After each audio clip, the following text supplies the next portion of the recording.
আমার ধুকপুক chicken sandwich খেতে খুব ভালোবাসে, কিন্তু সেটা অবশ্যই আমার হাতে বানানো। কিভাবে বানিয়েছি সেটাই তোমাদেরকে বলি। প্রথমে একটা কড়াইয়ে চিকেন ব্রেস্ট নেব। তো জল দেবো অনেকটা, দিয়ে চিকেন ব্রেস্ট, তেজপাতা, আদা রসুন বাটা মানে থেতো অল্প, আর একটু নুন দিয়ে ঢেকে সেদ্ধ করব যতক্ষণ না জলটা পুরো শুকিয়ে যাচ্ছে ততক্ষণ অবধি।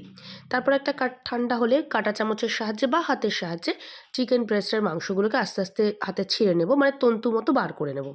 এরপর প্যানের মধ্যে অল্প একটু বাটার দেব, তার মধ্যে দেব আদা রসুন কুচি, আর যা মোটামুটি সবজি থাকে যেমন ক্যাপসিকাম, গাজর, বাঁধাকপি, সুইট কর্ন, এগুলো দিয়ে হালকা হাতে নাড়াচাড়া করে তার মধ্যে ওই সলিড চিকেনটা যেটা ছিঁড়ে ছিঁড়ে রেখেছি ওই জিনিসটা দেবো, আর দেবো নুন গোলমরিচ দিয়ে ঢাকা দিয়ে একটু ভাজা ভাজা করবো যতক্ষণ সবজিগুলো সেদ্ধ হচ্ছে।